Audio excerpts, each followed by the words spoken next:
नमस्कार, हरियाणा न्यूज पर लगातार आप हरियाणा विधानसभा के मॉनसून सत्र की महा कवरेज देख रहे हैं और मैं हूं आपके साथ प्रतिमा दत्ता। इस महा कवरेज में तमाम पार्टियों के क्या कुछ मुद्दे रहने वाले हैं, पक्ष विपक्ष में किस तरीके की तीखी बहस होगी और क्या सेशन चलने दिया जाएगा विपक्ष की तरफ से, ये सबसे बड़ा सवाल बना हुआ है। क्योंकि तमाम मुद्दों को लेकर हमने ग्राउंड पर कांग्रेस पार्टी को प्रदर्शन करते देखा। ग्राउंड पर कांग्रेस पार्टी एक होकर लगातार सरकार से सवाल पूछने का काम कर रही है। अब मॉनसून सत्र है, ऐसे में कितना हंगामेदार रहने वाला है, कांग्रेस की क्या कुछ तैयारियां हैं, ये जानने के लिए हमारे साथ बातचीत करने के लिए खास मेहमान इस वक्त मौजूद हैं। बहुत बहुत स्वागत जस्सी पेटवार साहब का, कांग्रेस विधायक है नारनौल से। जस्सी जी, क्या प्लानिंग है? मॉनसून सत्र चलने देंगे आप लोग कि सिर्फ और सिर्फ हंगामा ही देखने को मिलेगा इस बार? नहीं, कांग्रेस तो चाहती है, हम तो चाहते हैं कि सेशन चले और सरकार जो समस्याएं हैं उनका समाधान करे। लेकिन सरकार केवल झूठे वायदे करके या सरकार जवाबदेही से भागेगी तो भागने थोड़ी देंगे। सरकार को अब जैसे कोई भी हम काम रोको प्रस्ताव लेके आ रहे हैं या कोई कॉलिंग अटेंशन हम लगा रहे हैं या जो क्वेश्चन हमने लगाए हैं, अगर सरकार उनका जवाब संतुष्टजनक नहीं देगी तो सरकार की फिर सेशन किस लिए है? सेशन इसलिए है ना कि सरकार संतोषजनक जवाब दे, जिससे देश प्रदेश की जो जनता है वो उसको लगे कि हाँ कि सरकार की कोई जवाबदेही है, सरकार जिम्मेदारी से भाग नहीं रही है, तो सेशन भी चलेगा। सरकार कह रही है कि हम तो पूरी तैयारी के साथ हैं, विपक्ष के तमाम सवालों के जवाब हमारे पास अच्छे से तैयार हैं, पूरा होमवर्क हमने कर लिया है, कांग्रेस को आईना दिखाने का भी काम करेंगे और कड़े जवाब भी तैयार हैं। लेकिन जवाब सुनने के लिए कांग्रेस के नेता रहते ही नहीं सदन में, तुरंत भाग जाते हैं। देखिए प्रतिमा जी, मैं एक बात कहूँगा, आईना कांग्रेस को नहीं दिखाना है, आईना प्रदेश की जनता को दिखाना है। प्रदेश की जनता को ये बताएं कि जो आज जो इस प्रदेश में, हरियाणा प्रदेश में 10 साल में 30 से ज़्यादा पेपर लीक हो चुके हैं, वो क्यों हुए? ये देश की जो नौजवान हैं, पढ़े लिखे जो युवा हैं, वो जवाब चाहते हैं। प्रदेश की जनता जानना चाहती है कि जो आज जो हालात बने हुए हैं, जल भराव के कारण, बाढ़ के कारण बने हुए हैं और सरकार ने गिरदावरी तक के आदेश नहीं दिए हैं, किसानों को मुआवजा नहीं मिल रहा है, वो उसके ऊपर सरकार का क्या जवाबदेही है, क्या सरकार की कोई जिम्मेदारी है या नहीं है? प्रदेश की जनता जानना चाहती है कि जो आज सफाई कर्मचारी जो हड़ताल पे बैठे हैं और जो शहरों में, जो गांव में बुरा हाल हो गया है, कूड़े के, पॉलीथीन के ढेर लगे हुए हैं, सड़कों पे निकलना दुर्भर हो गया है आम जनता का, उन सफाई कर्मचारियों के लिए सरकार के पास क्या व्यवस्था है? जो तमाम मुद्दों की आप बात कर रहे हैं, इन तमाम मुद्दों के बारे में जब सत्ता पक्ष से जवाब मांगा जाता है तो वो कहते हैं इसमें तो कांग्रेस की खामी है। यहाँ तक कि गुरुग्राम में जलभराव का जिक्र हम सबसे पहले कर लेते हैं, क्योंकि इतना भयंकर जलभराव, इतना ट्रैफिक जैम, छोटे छोटे बच्चे सड़कों पर फंसे हुए हमने 7-7, 8-8 घंटे तक देखे। उसके बाद तुरंत केंद्रीय राज्य मंत्री पहुंचते हैं चंडीगढ़, सीएम आवास नायब सिंह सैनी साहब से मिलने के लिए आते हैं। जब मीडिया से बातचीत करते हैं तो ये कहते हैं कि कांग्रेस की वजह से ये हुआ है, क्योंकि कांग्रेस ने ढंग से प्लानिंग नहीं की जब सत्ता में थी। तो गुरुग्राम का जलभराव, महाजाम, ये सब कुछ हम मान लें कि ये कांग्रेस की गलती है। कमजोर लोग हमेशा भूतकाल की बात करते हैं, कमजोर लोग हमेशा अपनी जवाबदेही से भागते हैं और कमजोर लोग हमेशा दूसरों के ऊपर आरोप लगाने का काम करते हैं। 12 साल हो गए माशे जी, 12 साल से निकलिए इस जाल से बाहर कि कांग्रेस ने ये कर दिया। 12 साल बहुत बड़ा अरसा होता है किसी भी सरकार को समझने के लिए, किसी भी सरकार को चलाने के लिए, किसी भी सरकार के सिस्टम को समझने के लिए 2 साल काफ़ी होते हैं। 12 साल से देश और प्रदेश में बीजेपी की सरकार है और 12 साल पहले अगर आपने कभी गुड़गांव के ऐसे हालात देखे हो तो मैं मान लूंगा, आप मेरे को कोई 12 साल पहले का कोई वीडियो फोटो मुझे दे दीजिए। तो मतलब आज जो हालात बने हुए हैं फिलहाल, जो गुड़गांव, फरीदाबाद, जो दिल्ली, जो हालात बने हुए हैं, जैसे गुड़गांव फरीदाबाद ले लीजिए जो हरियाणा में है, और गुड़गांव फरीदाबाद को छोड़ दीजिए, मेरी विधानसभा के गांव ले लीजिए। मैं गांव बता देता हूँ, उगाड़न, पुट्ठी, बड़छप्पर, मोड़ा, बास, खरबड़ा, पेटवाड़, डाटा, गुराना, सिंहवाड़ा, गांव में पानी भरा हुआ है। अब बार बार आप कांग्रेस को जिम्मेदार ठहराओगे तो आप 12 साल से क्या कर रहे हो? ये कोई जनाजा तो है नहीं, कोई अर्थी तो है नहीं जिससे आप उठ नहीं सकते। नहीं, फिर आपको बताएंगे कि आपकी सरकार में कैसे पर्ची खर्ची से आप लोग नौकरी देते थे। जो फोन आ जाता था, प्रेशर हो जाता था, नेताओं के कोटे होते थे, उसके हिसाब से आप लोग नौकरी देंगे, क्योंकि आपके खुद के नेताओं ने ये मौका दे दिया ना ऐसे ऐसे बयान देके कि हमारी सरकार आ गई तो हमारा इतना कोटा होगा, हम अपने घर भरेंगे, अपने रिश्तेदारों के घर भरेंगे। ये तमाम बातें तो कांग्रेस के नेताओं ने ही कही और बीजेपी तो उसको भुनाने का काम कर रही है। देखिए प्रतिमा जी, मैं किसी व्यक्ति विशेष के बयानों पे तो नहीं जाऊंगा, लेकिन मैं आज आपको एक बड़ी दिलदार और बड़ी दमदार बात आपको बताता हूँ। और मैंने चौधरी भूपेंद्र सिंह हुड्डा को मुख्यमंत्री के मुंह पे बोलते उस बात को सुना था, जब नायब सैनी जी ने कहा कि आपकी सरकार में तो पर्ची खर्ची चलती थी, तो चौधरी भूपेंद्र सिंह हुड्डा ने बड़े दबंग आवाज में एक बात कही कि नायब जी, अगर मेरी सरकार में कोई ऐसी चीज थी तो मेरे ऊपर केस करो, मुझे गिरफ्तार करो। सही बात है, अगर कांग्रेस के समय गलत था तो चौधरी भूपेंद्र सिंह हुड्डा के ऊपर केस दर्ज करो, उनको गिरफ्तार करवाओ। लेकिन जो आंकड़े हैं, जो सच्चाई है, उसे कोई ताकत छिपा नहीं सकती। झूठ बोल करके नहीं उस सच को छिपाया जा सकता, और लच्छेदार भाषणों से उस सच को नहीं छिपाया जा सकता। एक भी भर्ती कांग्रेस के समय कोर्ट में चैलेंज नहीं हुई, आज हर भर्ती कोर्ट में चैलेंज हो रही है। बताइए कौशल का क्या सिस्टम है, कैसे किस तरीके से इसकी भर्ती हो रही है, क्या नोटिफिकेशन आता है, क्या किसी को पता चलता है कि आज हरियाणा में कौशल रोजगार की वैकेंसीज निकलेंगी, कोई सिस्टम नहीं, क्या इसमें रिजर्वेशन है, क्या सिस्टम है, ये सब क्या है। एचकेआरएन बिल्कुल फर्जी तरीके से काम करता है। ये एक प्राइवेट कंपनी है। एचकेआरएन में जितने लोगों को लगाया गया, हमारी मांग है और हम विधानसभा में बड़ी प्रमुखता से एचकेआरएन का मुद्दा उठाएंगे कि एचकेआरएन में लगे जितने कर्मचारी उन सबको तो पक्का किया जाए और इस एचकेआरएन की प्राइवेट कंपनी को बंद किया जाए। पूरे प्रदेश में हवा भी थी कि भाई अब कांग्रेस सरकार बनाने जा रही है। आपकी अगर सरकार नहीं आई तो सिर्फ ये कारण तो नहीं हो सकते, आपके पार्टी के इंटरनल नहीं है, आपकी पार्टी के इंटरनल कारण भी बहुत सारे होंगे, बिल्कुल, इसमें कोई दो राय नहीं। उसमें सबसे ज्यादा विलेन अगर कोई किसी को देखता है तो एक आप भी हैं। कोई बात नहीं, मैंने तो कोई ऐसा बयान अपने मुंह से दिया ही नहीं। कोई साबित कर दे कि जस्सी पेटवाड़ ने 1 इंच बोला। कुलदीप शर्मा जी जो आज बड़े भगत सिंह बने फिर रहे हैं, कुलदीप शर्मा जी ने कहा कि पर्ची इतनी नौकरी बांटे आएंगे, मैं आपको इतनी नौकरियां देने का काम करूंगा। आज जो असंध से हमारे प्रत्याशी रहे, वो भी पूरा दिन बड़ी बड़ी बातें करते हैं, उसने हरा दिया, शमशेर सिंह होगी, उसने हरा दिया, ये करा दिया। अरे तुम खुद के बयान देखो ना, जो कह रहे हो पहले अपना घर भरूंगा, फिर रिश्तेदारों का भरूंगा, फिर करूंगा, ऐसे बयान दे करके लोग आपको वोट देंगे। तो इस तरीके की बयानबाजी। और सुनो, अगर जस्सी पेटवाड़ के मुंह से एक शब्द इस तरीके के बयान का निकला होगा ना, मेरे मुंह से गलत बयान निकला होगा, आज ही इस्तीफा देता हूँ।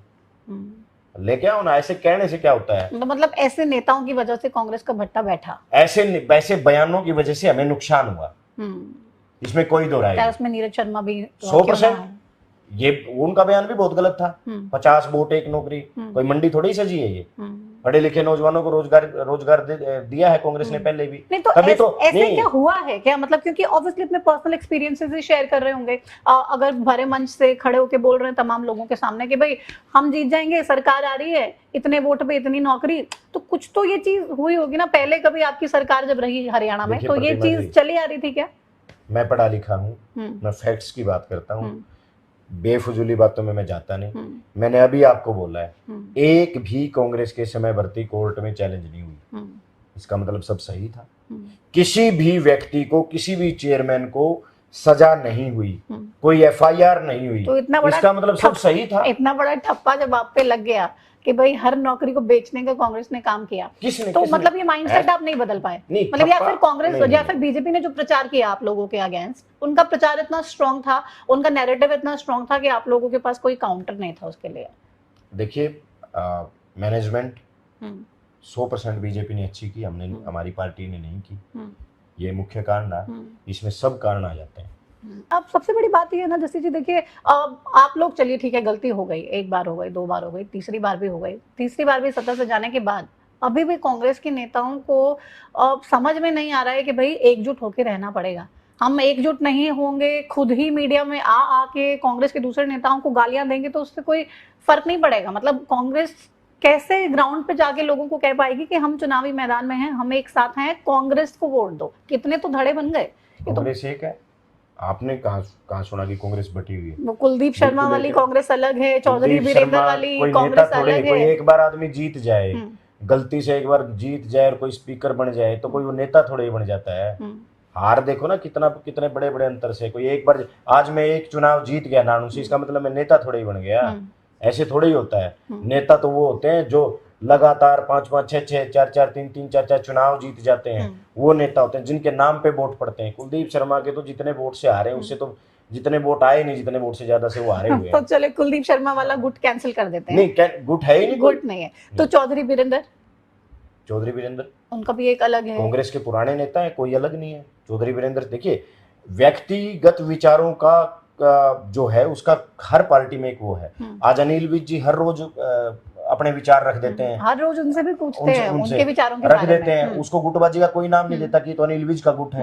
आपसे बात करें इसलिए आपकी पार्टी का जिक्र करना जरूरी है। लेकिन कुलदीप शर्मा कल ही, गोकुल सेतिया हर रोज पार्टी की जिला अध्यक्ष को ना जाने क्या कुछ बोलते रहते हैं, मैं दबूंगा नहीं, आजा देख ले, पता नहीं किस तरीके की भाषा चौधरी बृजेंद्र सिंह के लिए इस्तेमाल की जाती है। वीरेंद्र सिंह कह रहे हैं कि भाई मेरे खिलाफ बोलने के लिए कुछ लोगों को लगा रखा है, जिसमें आप भी हैं शायद, और जयप्रकाश जेपी का भी जिक्र कर रहे थे, मैंने इंटरव्यू किया उनका। तो मतलब एक दूसरे के लिए खुलकर आप लोग तो बोल रहे हैं ना, कम से कम बीजेपी वाले जितना भी प्रॉब्लम हो, उस प्रॉब्लम के बाद हमारे सामने आगे तो नहीं बोलते भाई उसने ये कर दिया, उसने ये कर दिया, उसने ये कर दिया, उसने ऐसे कर दिया। कुछ कुछ इक्का दुक्का चीजें होती हैं, लेकिन आप लोग तो हर रोज के लीजिए खबर लीजिए। सत्ता में ऐसी चीजें बाहर नहीं आती। और जब खासकर जब देश में एक राजा तानाशाह बैठा हो तो इनको तो डर लगता है ये कैसे बोल दे। दूसरी बात, अब आप कह रहे हैं कि ऐसी बातें नहीं आती। राव इंद्रजीत जी राष्ट्रीय अध्यक्ष बीजेपी के मंच पे हैं, प्रदेश के अध्यक्ष मंच पे बैठे हैं, केंद्र के मंत्री बैठे हैं, और राव इंद्रजीत जी मंच पे सरेआम कह रहे हैं, सारी बातें आपने सुनी है। लेकिन मैं चलो उसमें जाता। रही बात, मैंने वीरेंद्र सिंह जी के बारे में ना मैंने कभी बोला, और ना वीरेंद्र सिंह जी को अपने आप अंदर झांकना चाहिए। आजकल उन लोगों को बड़ा हरियाणा में बदलाव लाने की चूल लगी जो अपनी विधानसभा तक नहीं जीत पा रही। अब कुलदीप शर्मा जी को ही देख लीजिए, खुद की विधानसभा कुलदीप शर्मा जीत नहीं पाते और ठेका उठा रखा है पूरे हरियाणा प्रदेश का। सेम हालात है। अब पीछे से कुछ लोग आए थे मेरी विधानसभा में भी, अपनी विधानसभा जीत नहीं पाते और नारनौल में ठेका उठा रखा है, वहां बीजेपी के लोगों के चाय पी रहे हैं जा करके। तो ये चीजें हम सबको देखनी पड़ेंगी, सबको समझनी पड़ेंगी। और कई लोग स्लीपर सेल होते हैं। स्लीपर सेल आप समझती है ना, कई लोग स्लीपर सेल हैं, बीजेपी से आए हुए वो स्लीपर सेल हैं जो कांग्रेस को गुण की तरह खाने का काम कर रहे हैं। और व्यक्तिगत विचारों की सबकी आजादी है, कोई कुछ भी बोल सकता है। लेकिन हर बार मीडिया के सामने आके बोल देना, इन चीजों से बचना तो चाहिए ना। 100% तो बच क्यों नहीं रहे? नए प्रभारी भी आ गए, मीटिंग भी दी, एकजुटता का ज्ञान भी दिया, लेकिन ज्ञान वो जा नहीं रहा है कांग्रेस के नेताओं के माइंड में। नहीं, कांग्रेस के नेताओं के माइंड में जा रहा है। कुछ लोग ऐसे, मैंने बताया ना, स्लीपर सेल जो है उनका काम वो बड़ी सफाई से कर रहे हैं। हर रोज बयान दे करके अपनी छवि चमकाने को लेकर के जात उसका एक ये कि भाई मेरे को फलाने ने हरा दिया, सहानुभूति लेने के लिए। अरे यार, अगर आपको अपनी विधानसभा में कोई दूसरा आके हरा रहा है तो फिर आप काहे के नेता हो यार। आज मैं कहूँ कि भाई अब मेरी विधानसभा से बीजेपी का प्रत्याशी हारा हुआ है और वो कहता फिर मेरे को तो फलाने ने हरा दिया, उसने हरा दिया, तो फिर उन्हीं को लड़ने दे। इसका मतलब तेरे से मजबूत तो वही है। फिर क्यों सीएम बनने का दांव भरते हो, दम भरते हो? खुद की विधानसभा पे आपको कोई दूसरा हरा जाता है आकर के और आप सीएम बनने की का उतावलापन आप में होता है। अरे खुद की विधानसभा तो जीत लो, सीएम बन जाना, पहले विधायक जीत जाओ। जब विधायक जीत करके लाइन में आओगे ना तब बन जाना सीएम। तो लग रहा है कि सीएम बन पाएंगे कभी कैप्टन अभिमन्यु? वो तो विधायक सीएम बनने के लिए विधायक बनना जरूरी है और मुझे नहीं लगता कि उनकी नैया कभी लाइफ में पार लगेगी, नहीं लग पाएगी। क्यों? ऐसा क्या कर दिया जैसे पेड़वाड़ ने कि भाई नारनौल के लोग आपको पसंद कर रहे हैं बहुत ज्यादा, कैप्टन अभिमन्यु को दोबारा फिर से मौका नहीं देंगे? मेरे बीच में किसी बड़े नेता का कोई, जैसे कि एक आम लोगों से मिलने की बात है, मेरे पास ना कोई बड़े नेता का कोई स्टाइल मिलने का। मैं आम लोगों से मिलता हूँ, सीधा मिलता हूँ। गरीब से गरीब, दबे से दबा, कुचले से कुचला व्यक्ति आकर के मुझे अपनी बात निडरता के साथ कहता है। वहाँ तो बड़े से बड़े चौधरी बात कहने में कांपते थे। और जिस व्यक्ति में अहंकार आ जाए ना, प्रतिमा जी, अहंकार तो रावण का भी नहीं रहा, तो फिर आज के जमाने में तो छोटी मोटी, तो हार के बाद तो अहंकार कम हो गया होगा कैप्टन अभिमन्यु का? नहीं, अहंकार उस व्यक्ति का खत्म होता है जो अपनी गलतियों को स्वीकार करे। और राजनीतिक व्यक्ति, मैं मानता हूं कि हरियाणा में राजनीति पार्ट टाइम नहीं है। जो लोग पार्ट टाइम राजनीति करते थे और अपने बिजनेस में लगे रहते हैं कि भाई हम 1 साल बिजनेस करेंगे, फिर 1 दिन के लिए चले जाएंगे, फिर हम 4 साल के लिए 4.5 साल के लिए हल्के से गायब हो जाएंगे और फिर आखिरी के 2 महीने जाकर के पैसे बांट करके, शराब बांट करके चुनाव जीत जाएंगे, तो इन ऐसे लोगों को हरियाणा की जनता ने बिल्कुल नकार दिया है। अभी तो मतलब आपके हिसाब से captain Abhimanyu part time politician है? हाँ बिल्कुल, वो तो पार्ट टाइम से भी कम है। आपकी सड़कें बनवा रहे हैं नायब सैनी, आप उनके पास लेके जा रहे हैं कोई प्रपोजल के भाई काम कर दीजिए सीएम साहब, तो कर रहे हैं? मैं विधानसभा में आवाज उठा रहा हूँ, मेरी विधानसभा की सड़कों की बात, तो सारी चीजें हैं। और मैंने हमेशा एक बात कही है प्रतिमा जी, 2 धर्म हैं। विपक्ष का धर्म आवाज उठाना है, सत्ता पक्ष का धर्म समस्याओं को दूर करना है। और आज जिस सड़क के, एक मैंने पर्टिकुलर सड़क का उदाहरण दिया, सड़कें तो बहुत टूटी हुई हैं, केवल 45 करोड़ रुपए मेरी विधानसभा में दिए हैं सड़कों के लिए, जबकि कम से कम 100 करोड़ रुपए इस बार सड़कों के लिए जाने चाहिए थे। अब कुलदीप शर्मा ने अपने पीसी में ये भी कहा कि भाई मेरे को छेड़ो मत, मेरे पास हर चीज का प्रूफ है। ये नेता जो साइकिल पे घूमते थे, अब बड़ी बड़ी गाड़ियां लेके घूम रहे हैं कैसे, सब मालूम है मुझे। तो कौन से नेताओं की वो बात कर रहे हैं, कह रहे हैं सबका कच्चा चिट्ठा मेरे पास है, मेरे पे तो कोई सवाल मत उठाना, क्योंकि मैं तो एक ईमानदार बाप का ईमानदार बेटा हूँ। लेकिन बाकी नेता जो साइकिल से बड़ी बड़ी गाड़ियों पे पहुंच गए हैं, उनका पूरा हिसाब मेरे पास है। सारे हरियाणा में ईमानदारी बस कुलदीप शर्मा के ही बांटे आई हुई है, बाकी तो सब बेईमान है, पूरे देश के नेता बेईमान है। एक कुलदीप शर्मा ही ऐसा बच गया कि बस वही ईमानदार नेता इस धरती पे, और कोई है ही नहीं ईमानदार। जितना कच्चा चिट्टा आप जानते हो, आपके बारे में, आपके कच्चे चिट्टे भी सारा देश जानता होगा। और फिर डर किस बात का, खोल दीजिए कच्चे चिट्टे जिसके भी आपने खोलने हैं। और मैं तो बड़ी हैरानी और बड़ा दुर्भाग्य मानता हूं कि जिस व्यक्ति को इतना सब कुछ दे दिया, वो व्यक्ति इस स्तर पे जाकर के बातें कर लेता है। ठीक है, हमारी राजनीतिक प्रतिद्वंदता किसी पार्टी के नेता के साथ हो सकती है। मैं इनेलो में रहा, मैंने इनेलो पे वो बातें उठाई जो जब उन्होंने लाइन क्रॉस कर दी कहने के ऊपर, मेरे ऊपर भी ये काटने नहलाता था, ये फलान करता था, ये तो हमारा नौकर था, ये तो चुप हो जाओ, जबान बंद करने के हमारे पास बहुत सारे तरीके हैं। तब मैंने बहुत सारी बातें उनके लिए कहनी पड़ी। अब आदमी अगर इस सत्र की बातें करेगा, मैं अच्छे चिट्ठे खोल दूंगा, फलान कर दूंगा, तो फिर रोका किसने है तुझे भाई? कोई पद्म भूषण लेके नहीं खड़ा आपके लिए कि कोई आपको न्योता देने आएगा, कोई अवार्ड आपके लिए लेके आएंगे कि आप तब बताओगे। बोलना है जो आप कह रहे हैं। 2005 वाली कांग्रेस होनी चाहिए, गुलदस्ते की तरह कांग्रेस होनी चाहिए। वो गुलदस्ता बनेगी कांग्रेस फिर से? 100% आज भी कांग्रेस गुलदस्ता है। असली कांग्रेसी तो हैं, इकट्ठे हैं आज भी। ना वो इस तरीके की बेहूदी बातें करते मीडिया के सामने, ना इस तरीके की बातें करते, ना इस तरीके के बयानबाजी करते। असली कांग्रेसी हैं। ये नए कांग्रेसी कर रहे हैं जी, वो कांग्रेसी नहीं है आप कह रहे हैं, जो मीडिया के सामने आके या अपने सोशल मीडिया पे पोस्ट डाल के या फिर प्रेस कॉन्फ्रेंस करके, वो असली कांग्रेसी नहीं है। मैं नहीं कह सकता ये बात कि भाई आपको इस तरीके की बात करनी चाहिए अपनी पार्टी की। कोई आपको समस्या है, कोई आपको दिक्कत है, आप पार्टी प्लेटफॉर्म पे अपनी बात रखिए ना। मीडिया में आकर के आप उनसे 30 मार खा बन रहे हैं कि अपनी पार्टी और अपनी पार्टी के नेताओं के बारे में इस तरीके की बयानबाजी करके आप क्या वो करना चाहते हैं? राज्यसभा चुनाव में भी सवाल उठा रहे हैं कि भाई 5 तो चलो ठीक है क्रॉस हुई, लेकिन कैंसिल वाले 4 तो अभी भी पार्टी में है। कौन है वो सब, उनके नाम बताने चाहिए। कैंसिल तो धक्के से किए गए हैं, सारे तानाशाही से किए गए हैं, और इसका सबूत इसमें भी पार्टी का स्टैंड क्लियर नहीं है क्या? क्योंकि कुछ पार्टी के नेता बोल रहे हैं कि धक्के से कर दिए गए, करमवीर बौद्ध भी बोल रहे हैं जो खुद कैंडिडेट थे कि भाई धक्के से कैंसिल किए गए।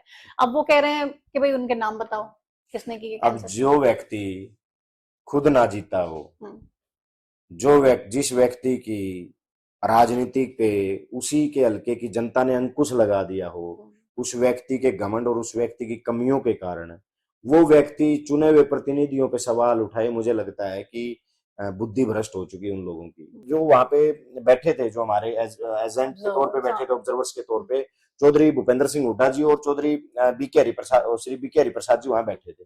उन दोनों ने 5 वोट को क्रॉस वोट देख लिया, उन्होंने क्रॉस वोट किया। सबको पता चल गया उसी टाइम शाम को कि भाई इन 5 लोगों ने अपना वोट क्रॉस कर दिया है। कैंसल वोट का खेल तो रात के 2 बजे शुरू हुआ है, जब काउंटिंग शुरू हुई है। तो कैंसल वोट का खेल तो 2 बजे शुरू होने के बाद, जब वो वैलिड पे वैलिड 6 बार वैलिड कर दिए गए, 7वीं बार उठा करके कह रहे हैं देखो जी इसमें और चेक करो जी, और चेक करो, अरे ये मिल गया जी, ये टिक देखो जी, ये टिक देखो जी। अरे कागज है, कागज पे कोई ऐसे, जब मैं वोट डालने गया तो मैंने आगे से पीछे से नॉर्मली देखा कि भाई इस पे कोई शाई नहीं लगी, कोई निशान नहीं लगा हुआ। और अगर कोई माइनर टिक है ऐसे देखने से दिखेगा तो उसका समाधान क्या है। और ये प्रक्रिया जो है ये बहुत जटिल प्रक्रिया है। ऐसी प्रक्रिया मुझे नहीं लगता कि होनी चाहिए। ये मुझे लगता है कि राज्यसभा का चुनाव बिल्कुल क्लियरली होना चाहिए। एक खेलों का और खिलाड़ियों का बहुत बड़ा मुद्दा जो आप लोग हालांकि उठाने की कोशिश कर रहे हो, सरकार से सवाल पूछ रहे हो कि भाई मेडल तो हरियाणा लाए, गेम्स कराने की बात आए तो आप गुजरात में कराओ। आप पक्ष की तरफ से ये कहा जा रहा है कि भाई आप भी तो करा सकते थे, कॉमनवेल्थ गेम्स 2010 में आपकी सरकार थी हरियाणा में, केंद्र में, आपने क्यों नहीं कराया? देखिए, मुझे लगता है मेरे विचार इस पे अलग हैं। आज कॉमनवेल्थ गेम्स की बात आई, कॉमनवेल्थ गेम्स गुजरात में चले गए 2030 के लिए। 2036 में ओलंपिक प्रस्तावित हैं, उनको भी कह रहे हैं कि हम अहमदाबाद में गुजरात में करवाएंगे। अब गुजरात के मेडल की लिस्ट निकाल लीजिए। पूरे खेल कैरियर में जब से हिंदुस्तान आजाद हुआ, 80 साल की आजादी में गुजरात ने 5 मेडल नहीं जीते, और हरियाणा के बच्चों ने, हजारों खिलाड़ियों ने हजारों मेडल जीते हैं।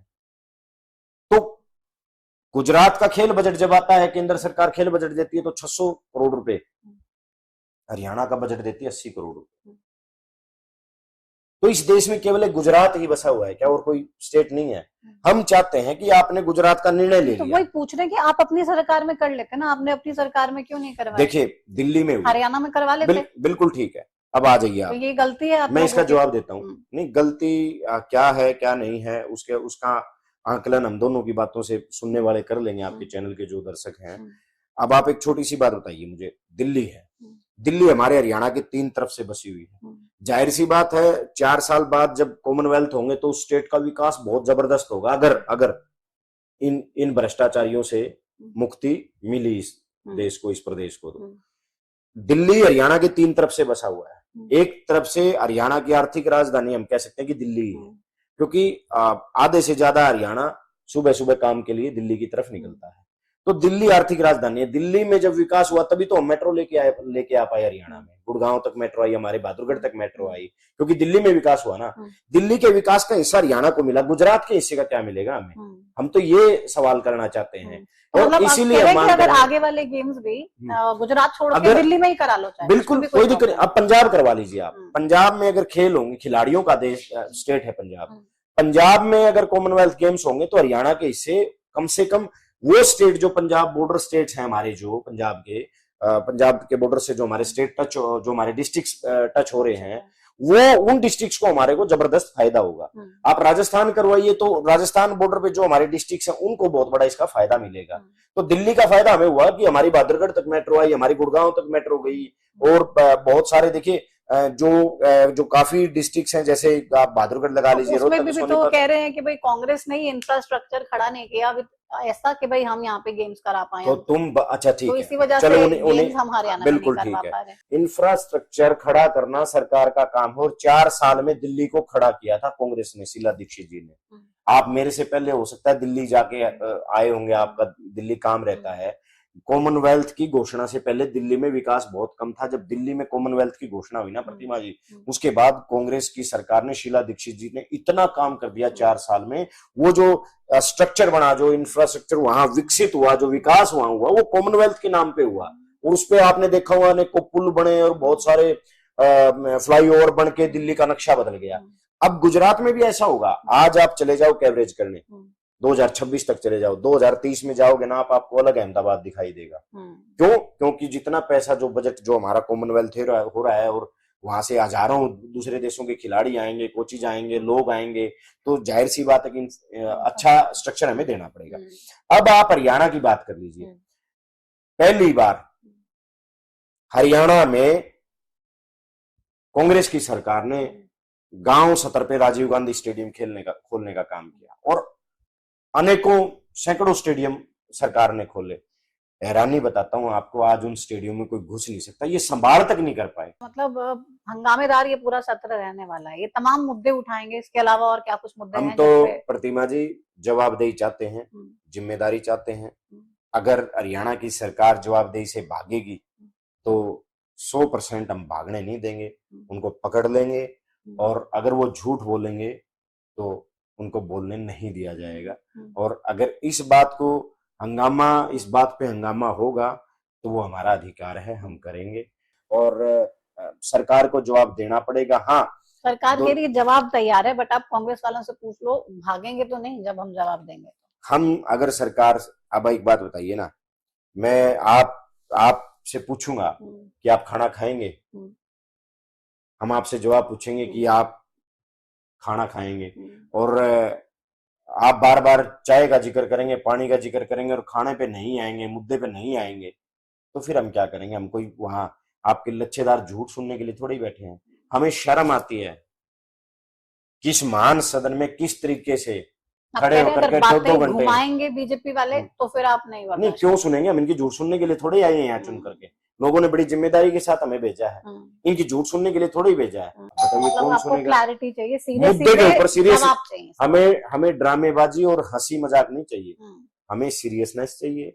चलिए देखते हैं, सदन शुरू होगा तो क्या जवाब आप लोगों को वाकई में पक्ष की तरफ से मिलेंगे या फिर हंगामा ही हंगामा बरपेगा, इंतजार रहेगा। फिलहाल बहुत शुक्रिया अपनी इस तमाम बातचीत के लिए और तमाम जवाबों के लिए। बहुत बहुत धन्यवाद।